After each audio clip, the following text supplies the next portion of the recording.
کہ ایک صحابی رسول ہیں، نام ہے ان کا حضرت ابو بصیر. صحابی کا نام آئے تو کہیں گے رضی اللہ تعالی عنہ، اور صحابیہ کا نام آئے تو کہیں گے رضی اللہ تعالی عنہا. ٹھیک ہے، یہ مشرکین مکہ کی قید میں تھے. اب کسی طریقے سے انہیں موقع مل گیا نکلنے کا، اس قید سے نکلے اور کسی طریقے سے گرتے پڑتے چھپتے چھپاتے مدینہ منورہ پہنچ گئے، حضور علیہ السلام کی بارگاہ اقدس میں. یہ واقعہ سنیے گا، بڑا ایمان افروز واقعہ ہے، ایمان تازہ ہو جائے گا. جب وہ آ گئے خدمت اقدس میں، انہوں نے آ کر حضور کی بارگاہ میں اپنا حال دکھایا کہ حضور دیکھیے میں ان کی قید میں تھا، یہ میرے زخم دیکھیں، یہ مجھے اس طریقے سے باندھ کے رکھتے تھے، مجھے ایسی جگہ پہ رکھتے تھے، بڑی اذیت دیتے تھے. حضور میں بڑی مشکل سے وہاں سے نکلا ہوں اور آپ کی خدمت اقدس میں حاضر ہوا. صحابہ کرام نے بھی ان کی حالت دیکھی تو انہیں بہت زیادہ ان پہ ترس آیا. اتنے میں بھی یہ گفتگو جاری تھی کہ مشرکین نے مکہ نے اپنے 2 افراد مدینہ منورہ بھیجے تھے کہ جاؤ ابو بصیر جو یہاں سے بھاگ کر گئے ہیں انہیں واپس گرفتار کر کے لاؤ. وہ آ گئے، انہوں نے کہا دیکھیے آپ کا ہمارا معاہدہ ہے کہ کوئی شخص اگر مکے سے بھاگ کے مدینے آئے گا تو آپ کو ہمیں اسے واپس کرنا ہوگا. اب آپ سوچئے کہ ایک شخص کسی قید سے ظلم سے آزاد ہو کر اپنوں تک پہنچا ہو اور جسم پر زخموں کے نشانات ہوں اور وہ آ کر پناہ کی درخواست کر رہا ہو، اور آگے جو ہستی ہیں وہ رحمت للعالمین ہیں. حضور نے اپنے اس امتی کی حالت دیکھی اور مشرکین مکہ کا تقاضا دیکھا. تھوڑی دیر حضور خاموش رہے، پھر ارشاد فرمایا ابو بصیر تمہیں ان کے ساتھ جانا ہوگا، ہم اپنے وعدے کی پاسداری کریں گے، ہمارا ان کا معاہدہ ہے اور ہم اپنا وعدہ نبھائیں گے، تمہیں ان کے ساتھ جانا ہوگا. ابو بصیر صبر کرو، اللہ تعالیٰ تمہارے لیے اور جتنے اور مظلوم مسلمان ہیں ان کے لیے یہاں سے نکلنے کا کوئی رستہ رب تعالیٰ ضرور نکالے گا. حضرت ابو بصیر کی آنکھوں میں آنسو آ گئے. حضور مجھے نہ بھیجیں ان کے ساتھ، انہوں نے مجھ پر پھر ظلم کرنے ہیں.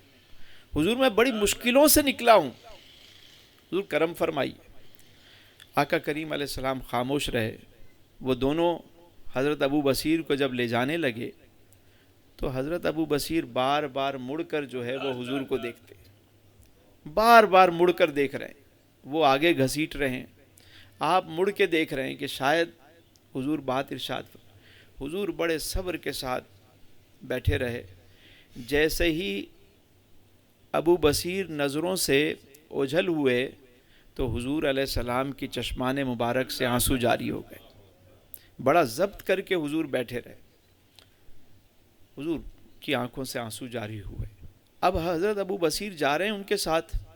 جب مدینہ منورہ کی حدود سے باہر نکلے تو وہ 2 لوگ تھے، اپنے گھوڑے پر سوار تھے، آپ کو پیچھے باندھ کر لے کے جا رہے تھے. راستے میں انہوں نے آپ کے ہاتھ کھولے کہ آپ اپنی ضروریات کو پورا کر لیں. وہ بھی تھوڑا سستانے بیٹھ گئے اور کھانے پینے لگے. حضرت ابو بصیر نے ایک شخص سے پوچھا کہ یہ بتاؤ بڑی شاندار تلوار. وہ اس نے کہا کہ یہ تو ہمارے آباء و اجداد کی یہ تو نوادرات ہیں، بڑا قیمتی تلوار ہے، اور اس سے میں نے یہ کیا اور وہ کیا اور اتنے قتل کیے، اور چمک تو بڑی شاندار ہے، معلوم ہوتا ہے بہت قیمتی ہے. ہاں بہت قیمتی. بندہ نہیں ہوتا ذرا چوڑے میں آ جاتا ہے. آ گئے، آپ نے مطلب دکھانا ذرا تلوار. اس نے کہا یہ دیکھو. حضرت ابو بصیر نے وہ تلوار لی اور ایک ہی وار سے اس کی گردن اڑا دی.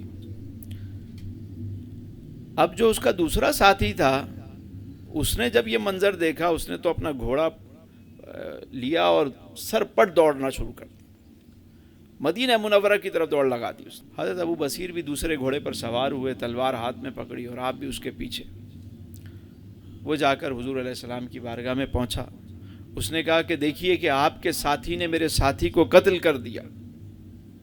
اتنے میں حضرت ابو بصیر بھی پہنچ گئے. جا کر عرض کرتے ہیں حضور آپ نے تو اپنا وعدہ پورا کر دیا تھا حضور، آپ نے تو وعدہ نبھایا، ان کے حوالے کیا، اگر اب یہ خود ہی نہیں سنبھال پائے۔ حضور سنتے رہے، جب اس شخص نے کہا کہ دیکھیے آپ کے ساتھی نے قتل کیا ہے، اب آپ کو پتہ ہے کہ اس کی سزا کیا ہوگی، حضور خاموش رہے۔ حضور نے فرمایا ہم نے اپنا وعدہ نبھا دیا، ہم نے اپنا وعدہ۔ حضرت ابو بصیر کہنے لگے حضور میرے لیے کیا حکم ہے؟ آپ نے فرمایا حکم تو وہی ہے جو پہلے تھا کہ ہم تمہیں مدینے میں نہیں رکھ سکتے۔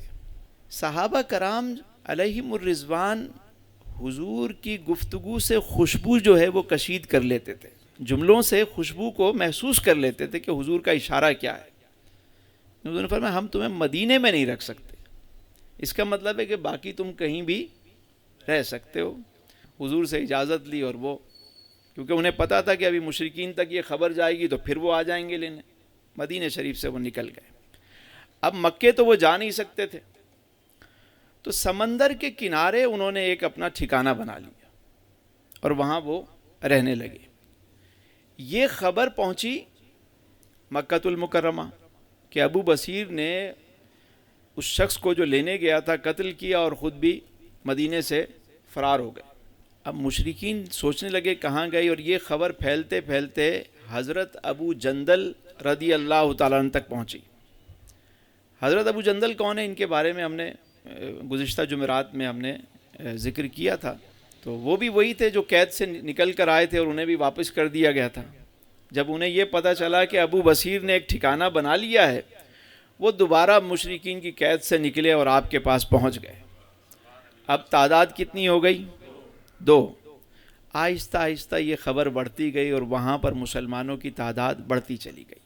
مقام عیس پر وہ رہنے لگے، سمندر کے کنارے، پہاڑوں کے پاس، اور پھر آہستہ آہستہ انہوں نے گوریلا وار شروع کر دی، یعنی مشرکین کے جو قافلے وہاں سے گزرتے شام کے لیے، انہوں نے وہاں پہ گوریلا وار شروع کر دی، حملے کرتے اور اشیاء خرد و نوش اٹھا کے لے جاتے۔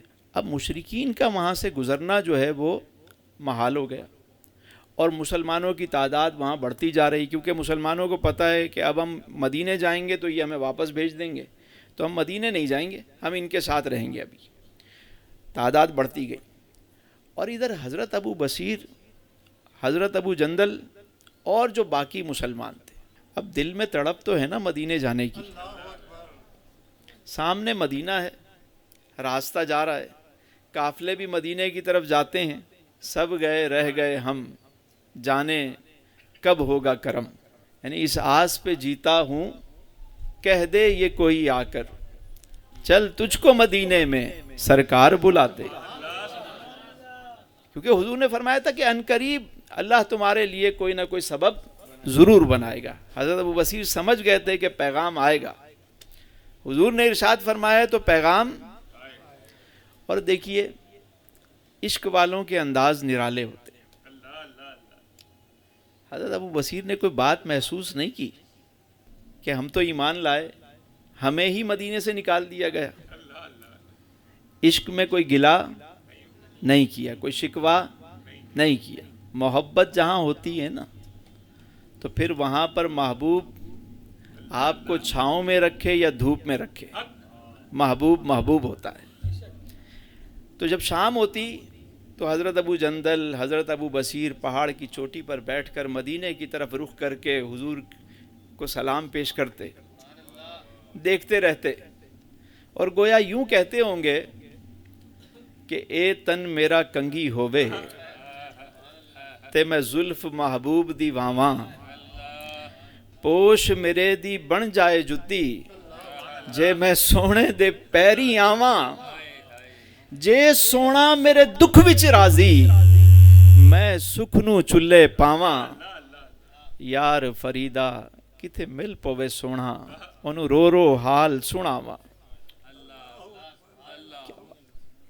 یعنی اب مدینہ منورہ قریب ہے، عشق مچل رہا ہے، لیکن مدینے جا نہیں سکتے اور شکوہ بھی نہیں کر سکتے۔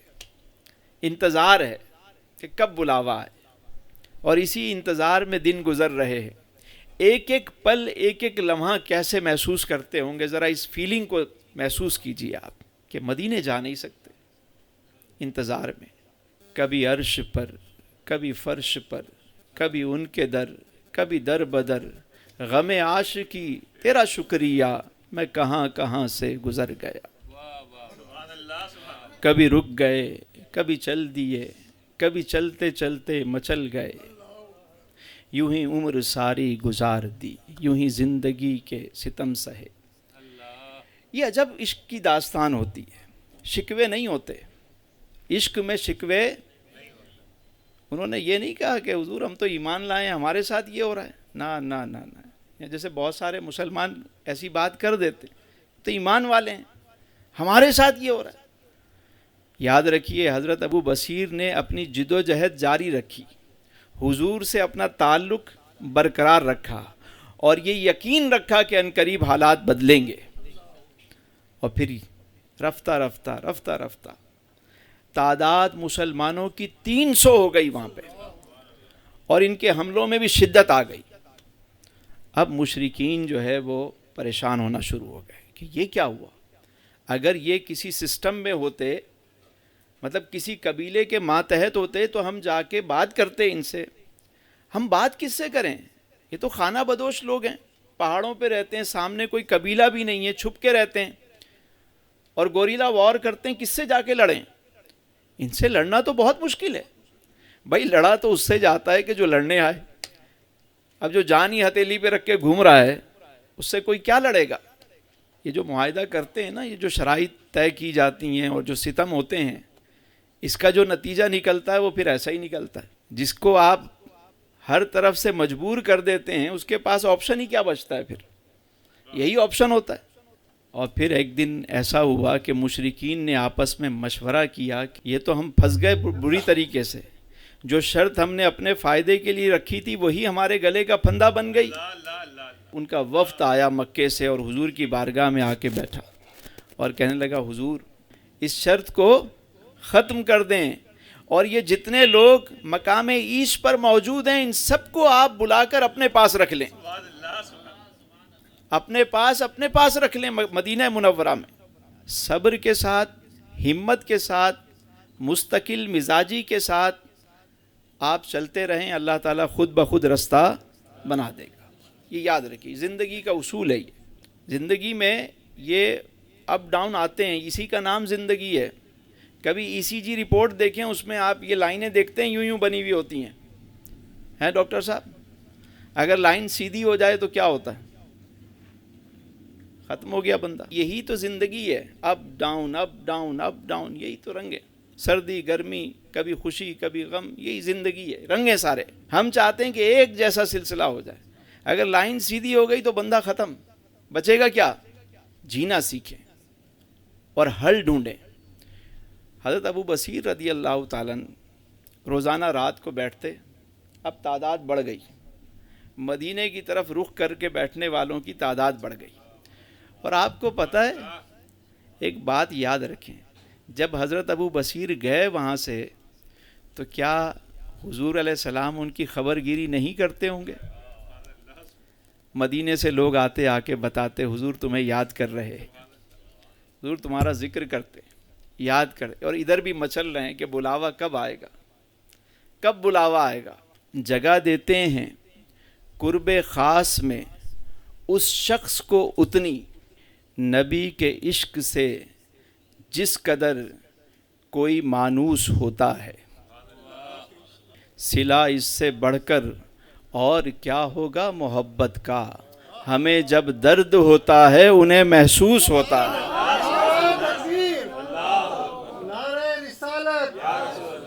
ہمیں جب درد ہوتا ہے انہیں محسوس ہوتا ہے۔